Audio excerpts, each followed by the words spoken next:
I just want to share a few thoughts tonight. I'm out on my sun porch and the sun is going down. It's pretty chilly out here. Winter has finally come to Arkansas, and I think we're supposed to actually even get some snow tomorrow or Friday. So that'll be interesting to see how everything looks covered in snow. And looking forward just to being cozy here in my house. And I prepped those 50 gallons for seeds, and I'm waiting. I actually ordered some plant tags because I figured my ballpoint pen on Scotch packing tape was going to be insufficient, so I'll have to wait till Saturday on that. But in the meantime, I've been working on a few more maps and sort of plotting things out, revisiting some things that I had looked at quite a while ago with my friend Sean. He had been looking into AA and Bill Wilson and sort of the connections with Jung and archetypes and LSD and Aldous Huxley and all these things. And I was sort of building that into connections with the Cyberlings in Akron, who were rubber plantation barons, and Henry Ford's failed utopian town in the Amazon for rubber production, and the fact that his great-great-grandson Albert, I think, is one of the main benefactors of the Hare Krishnas and building this giant Vedic cosmology temple in India. And so anyway, lots of different things, like me, knitting things, vast things together that most people would probably say don't go together. And so I just wanted to take a minute because I yesterday someone here sent me a link to a talk. And again, most of what I listen to, like Alfred North Whitehead at Harvard lectures, is not what people are typically circulating around the internet. I readily admit that. And I still continue to have problems communicating sort of the importance around cybernetic systems and memetics and systems evolution and Web3 token engineering.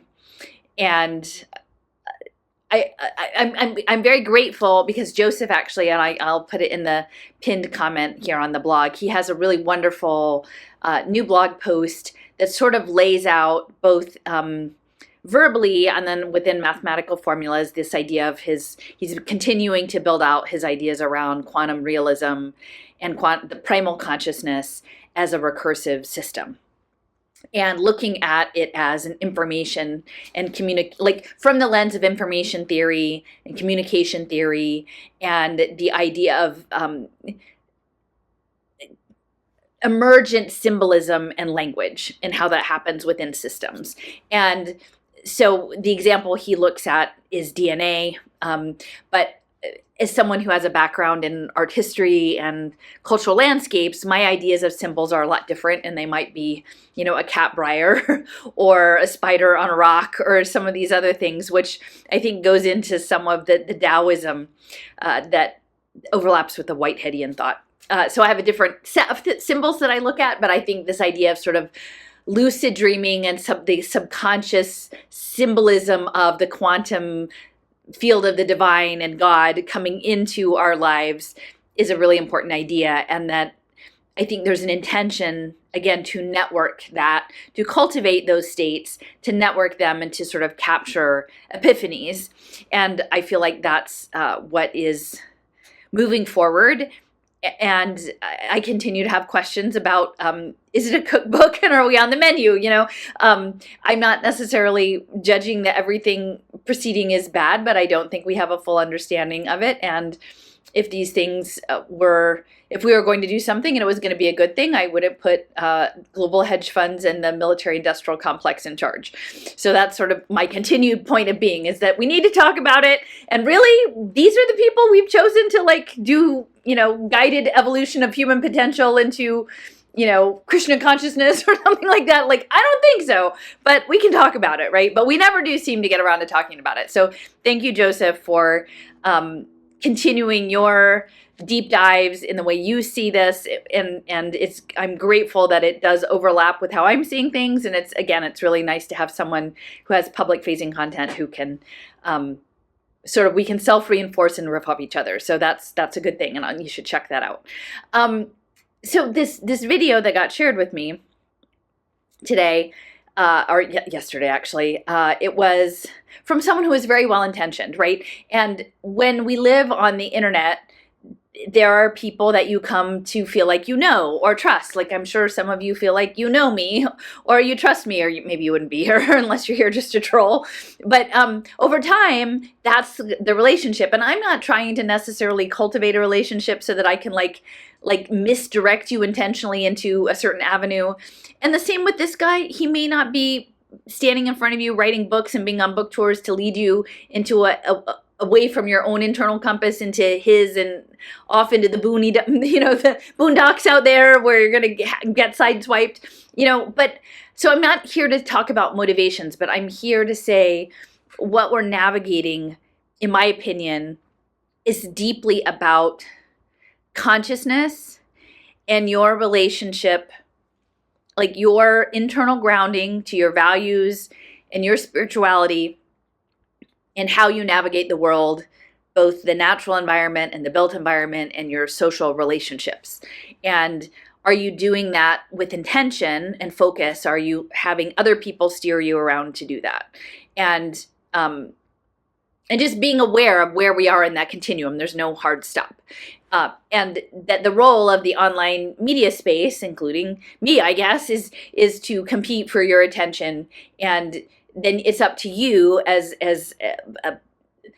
a viewer to assess how you are in relationship to the information that's being shared, and if it resonates and it helps make you feel more centered and more confident in your consciousness, or if it's destabilizing, and if that's something you want to continue to consume or not consume. So that's how I see this, and this is why I keep responding to some of these things where I feel like the storyline that's being fed is creating a problem reaction solution and the solution that will be offered will be comprised of the things that I have deep concerns about, that very few people seem to be able to devote the time to actually understand what I'm talking about. So in this case, it was a video by Gregg Braden. And I kind of knew of Gregg Braden. There's a lot of new agey people here, and, they watch Gaia TV the way other people watch Fox News or CNN or what have you, right? It's just like the new agey way to be. And I don't watch any of that, and I don't really consume any of that content, but I'd heard of him as a personality, I thought. And so, of course, I'm going to look him up. And so he's had a long career. I think he's in his 70s. He's coming out with a new book, and essentially it's all about the transhumanism stuff in 2030 and blah, blah, blah, World Economic Forum. And it's coming out this month. And, he's getting a big rollout. And, in my mind, if you've got a book that's getting a big rollout and lots of attention is being paid and you're on all the big podcasts, then that's where they want you to look, right? Hey, squirrel, look over there. And so when I looked up Gregg Braden's bio, it was essentially like he had a career in, I think he studied geology, and he was maybe in energy, petrochemical engineering, stuff like that. And then he worked for Cisco Systems and the telecom industry and Cisco and all the stuff, because a lot of the things I was dealing with in ed tech were coming out of Cisco. And then he worked for Aerospace Defense and Martin Marietta. And then he was like, he's given all sorts of talks to the UN and to the US military, and he's an advisor to the US Air Force and Space Force during the Cold War. And I'm just thinking, hi, dear friends at Cultural Creatives. Bruce Lipton here. We're doing the November 2013 newsletter. Wonderful, interesting month, because I started working with Gregg Braden in association with the United Nations. I was at the United Nations with evolutionary leaders and people in the Planning and Development Committee of the United Nations. And one of the big issues that they told us about is that how much trouble they have in instituting new programs and new behaviors. They always say that every time they start out, people are very excited about, oh my goodness, this new project from the UN is really great. But then they say inevitably it all returns back to the old way that it was before. Sitting in the audience, of course, I had a very interesting thought. Perhaps they really weren't aware of the nature of subconscious programming, conscious creativity. They came back and they said, it was a great idea. And in fact, you and Gregg Braden together have an opportunity because they would like you to come back to the United Nations and present some new information that will help them guide their new programs for the future. And the meeting was totally amazing. At that meeting, Gregg spoke first, and what Gregg's words were all about was a simple understanding. There's so many of us out there that think, oh, when things get back to normal, when things get back to the way they used to be. Well, Gregg's message was very clear and to the point. He says, they're not going back to the way they used to be. That so-called normal, that's a historical normal because new normals are coming. Rather than trying to put our efforts in to say, let's hold on to this world and try to get it back into the old position, Gregg's message and fundamental information is simply this. We're not going back. What we really must learn to do is adapt to new norms. And this becomes very important because it says letting go of old beliefs and an old way of life and starting to recognize how can we modify our world and the way we live in that world to accommodate a world that we don't even know what yet will unfold from the changes that we're experiencing. Like, if I'm going to spend the time listening to something, like, unless this is a person, and again, we all have our trajectories, he initially foregrounds his presentation by saying, hey, this is my background, this is where I was, this is what happened, I had this revelation, this is where I am now, and so everything I'm telling you is in the context of being part of the system that's entering and ushering in all the stuff I'm about to talk about, and I'm sorry about that. But this is not how, at least in this video, Gregg Braden seems to operate. And he definitely seems to have a cult of personality and is one of those people that's just like, oh, yeah, Gregg Braden, I love Gregg Braden. Let's listen to Gregg Braden, just like the Joe Rogan kind of stuff. Like, they're manufactured identities. But it's comforting for people because it's like your go-to. It's like when I used to listen to NPR and All Things Considered and the do, and like the intro music, and you just don't even think about it, but it's kind of Pavlovian. It's like, oh, this is where I plug in. I like belong here with this group. And so initially I was like, and I was really frustrated because I'm like, these are people who believe in peace and justice and things. And I'm like, how can you ask me to watch a video about like the World Economic Forum and transhumanism, and it's being presented by a guy who worked for Cisco and the energy companies and the military and aerospace. I mean, do we not understand this is all being run from aerospace during the Cold War? Everything that was put up is the technology of the Cold War aerospace. This is not a surprise. This didn't just happen, And the person's response was like, I didn't know, but it wasn't like, oh, thanks for telling me. Like, I'll integrate that into how I see this particular personality or how I, listen to their content in the future. It wasn't that. It was simply a very clear description of a reality tunnel that was, well, I just thought it sounded like something you would like, and so I wanted to send it to you. And my response was sort of like, this is why when all the stuff, and I keep hearing it over and over, like, you're too much in your head, you think too much, you should just be in your heart, you should, like, we're over intellectualizing everything.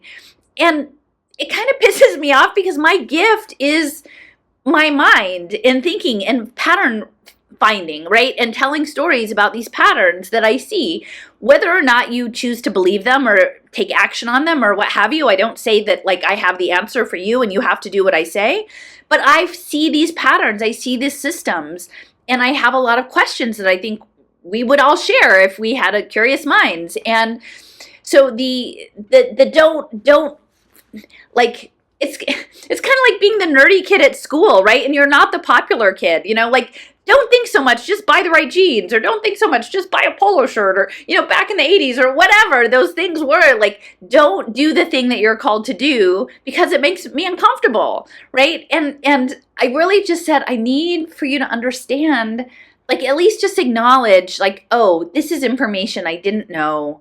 I didn't mean to offend you, but yeah, good to know, right? Good to know for the future about this individual. But it wasn't really going to be just because everything is interconnected. Everything is interconnected. So if there's questions about this individual, then you have to have questions about the podcast that he's on, and you have to questions about the publishers, the new age publishers that are putting out his book, and then you have to questions upon questions, and then that's very destabilizing. So people would rather just say, oh, I'm sorry, I won't send it to you again, but not actually recognize that these affiliations that have been cultivated are not always clear.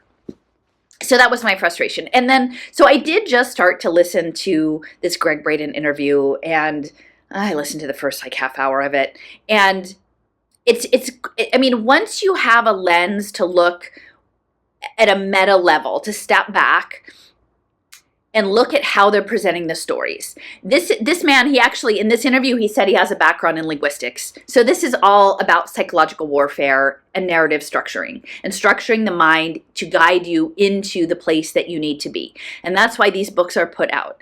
And so his whole thing, it's like, oh, are we going to go there? Do you want to go deep? You know, we haven't scripted this. Do you really want to talk about transhumanism? Don't you want to know about 2030 and this is a war. This is a war against good and evil, and it started before humans showed up. And you know, it's the light versus the dark, and it's these archetypal things. But what I would say is, and then he goes on to say, this is all about sovereignty, which is, again, is code word for being agents in the simulation modeling, and suppressing human divinity through the imposition of technology, the transhumanism. And it's quite interesting once it's sinking in how they've engineered these thought forms, like through, intentionally or not, with how we're allowed to talk about what's coming.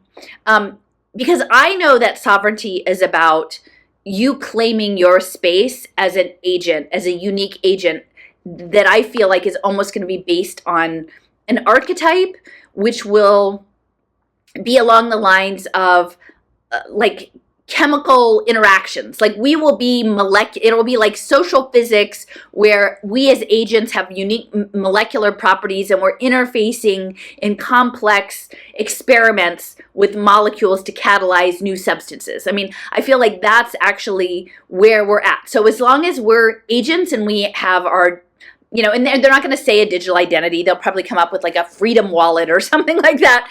But they need you to be unique and tagged, right? That ultimately at the end of the game, like, and they're going to sell that to you as your sovereign freedom.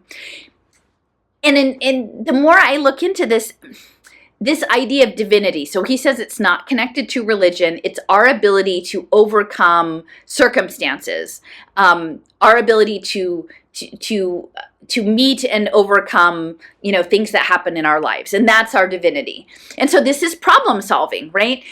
And ultimately, in my opinion, the second order cybernetic systems attached to the Web3 interface of spatial computing is all about the human potential movement and elevating that for some level of a vast new problem solving space. So when Michael Levin talks about cognitive light cones, and, you know, bacteria have their goals can be small, and then you have a dog and the dog's goals are a little bit bigger, and then you have, you know, up to humans, and we can have goals that extend even beyond our lifetime, much larger goals with a bigger time frame.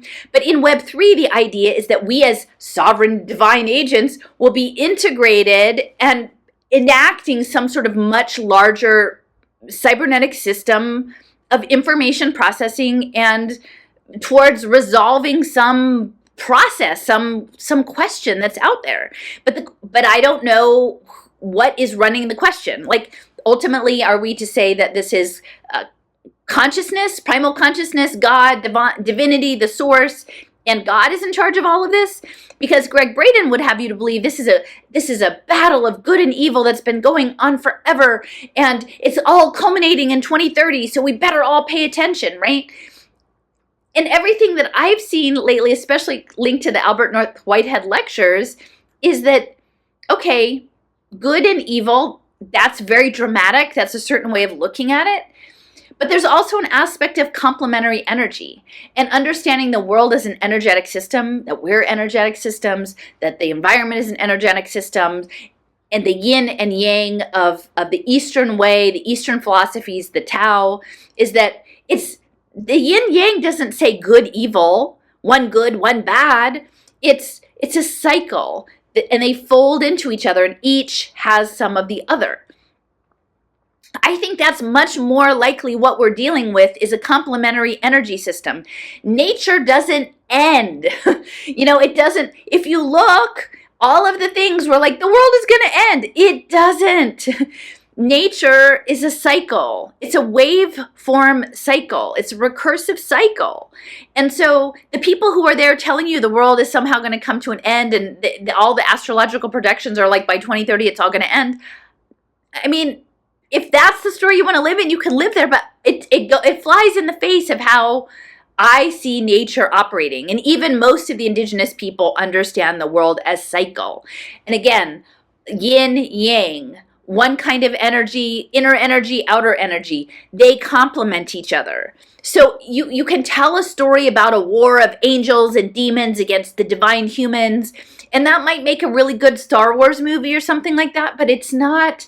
I don't think that's actually, it's laying out a drama and then giving you a role to play in that drama that makes you important and special. I think they know that that's what people like. So that's the story they give them because they need to move them along and they need them to pick up the Freedom Wallet and go join the war, right? The spiritual war. And so it's very tricky the way he's defining divinity, because he really is cutting off religion, but then saying it's about problem solving. It's about overcoming the circumstances that we find ourselves in. And really what is coming is it will be uplifting that, right? It will be integrating that, not just your own unique problem solving situation, but networking that across nested and Holon based social systems to do much, much greater information processing. And sure, I think that there will be aspects that will be integrated with engineered intelligences. But the more I think about it, he's talking about Neuralink. Anybody who's anybody knows that Neuralink isn't really a thing. We're not all going to go get brain chips installed. If anything, it's going to be nanoparticles or something like that. But I don't even know if the nanoparticles are the thing. I think ultimately we actually really do have access to higher capabilities. There are certain people who are born with access to extrasensory perceptions that are sort of their gifts that they come into the world with, but that other people can cultivate them. And clearly, again, the remote viewing, psychokinesis, all the Puharich's work, they know this, right? You can do it without the strings attached. You can do it without the nanosensors. And so I think to sort of convey this, that this is something they're going to do to you by sticking a microchip in you, they don't need a microchip. All they need is your retinal scan or your gait analysis or your venation on your hand. They don't need the machine in you to have this work. But that's the kind of stuff that Braden is, boogeymanning about, right? Because if you're scared of it, if you're frightened and there's a timeline, 2030, oh my gosh, that's only 6 years away. What are we going to do? We better all team up and fight the war. That's a certain kind of energy. And it makes people feel vulnerable and it makes them lean into doing things that they wouldn't do if they didn't think it was the end of the world. And so, I'm not trying to make this person wrong for sending me this video, but I do want to just use it as an opportunity to say, we don't really understand what it is that is unfolding. And whatever it is that is unfolding has had a very long lead time. If you don't understand this is at least going back to the Macy conferences or back to the Society for Psychical Research in the late 19th century, this thing has been going on for 150 years. So it's not like it just somebody flipped the switch, right? If Mr. Braden was working for Cisco and the Air Force, he was part of it. Maybe he didn't get that he was part of it, or he's going and talking to the UN. He's part of it, right? If he's not admitting that he was part of it, this didn't just happen. This happened way before I was born, and it started to really gear up during the Vietnam War when I was a little kid, watching Sesame Street that was sponsored by, MIT, started by Carnegie Corporation and the president of MIT. So we just don't really know, I guess. But if we imagine, if we control our consciousness, if we can situate ourselves in a place of relative calm, even though I know I'm not sounding very calm, but get worked up sometimes, and understand that Chinese farmer parable, the good and the bad, the light and the dark, one weighs in one way and one weighs in the other way, and and the world goes on, and that's how it goes. And are you able to see the dot of the light in the darkness, or the dot of the dark in the lightness? Because they're always both there. It's just a matter of which one is the larger point in your view shed at the moment. But it's gonna swing back. And that's what I used to say when I had a slightly older kid, and you'd have parents with newborns, and I was like, the one thing is, it's change. There's always change. Whether it's what you're going through with your baby is really difficult, or it's really wonderful. The one constant is, it's like, just be in that moment and see it for what it is, but know that it's not always going to be that. It's going to be something else, right? Just like I'm finding the dot of white in the darkness with the developments in my life, which were totally unexpected, but also offered some really wonderful opportunities. So anyway, I guess that's all I had to say tonight. But I would like to point people to Joseph's blog posts on information communication theory. And I'll link to one that I did as well, but it's like, you can see how our operating systems work differently, right? Because I'm coming at things from a humanities side, and he's coming at things from an engineering side. But the idea of symbolic communication is wedded to both sides. And so I think that's pretty interesting. So I have a post that I wrote a while ago about, it's linked to pen and linguistics and machine processing of language and symbolic language, because I really do think that the NFTs are a kind of symbolic language processing. And at some point, I'll get back to talking. A big chunk of the map that I was working on lately was around Elmer Green in the biofeedback, which I mentioned the last time. But he was really working in the space of lucid dreaming. And he had a meditative practice where he could kind of get in, and sort of the quantum field, the divine field, God would speak, would communicate in this in-between space through symbolic images. And I think that is a real thing. And I think that is what they're working on, both cultivating with biofeedback and capturing with these EEG brain monitoring things. But maybe eventually they won't even need the equipment. I mean, because ultimately it's all waveforms, right? And again, that's what the Air Force is really good at, is human computer interface, right? The pilots and the jets. So yeah, Gregg Braden, like, tell me another one. Of course, there's a bazillion comments, and people love that stuff because it's highly produced. And and even if you tap on people's shoulder and say, why would you believe this guy's story, given that he built the thing, right? And he's not telling you he built the thing. I think it just shows the power of the reality tunnel and, the free energy principle, right? We hold a model of the world. A lot of the model of the world is given to us by programming, myself included, I guess, right? And usually we're passive receptors of a lot of that programming. And if it makes us feel good or feel important, or even feel scared sometimes, but feel like we belong with people who are also scared, it has a lot of power. And so again, just stepping out into the, like, maybe the world isn't going to end. Maybe we wait. Maybe, like Gregg Braden says, like, we're more powerful than we think. I would agree with him on that point. But I don't think you need to sign up for anybody's course or buy anybody's book to get there. I think if you can get attuned to the world, you can do it on your own. And kind of some of the crazy synchronicities that have been happening to me over the past month seem to attest to that for me. If you're looking for them, if you have I'm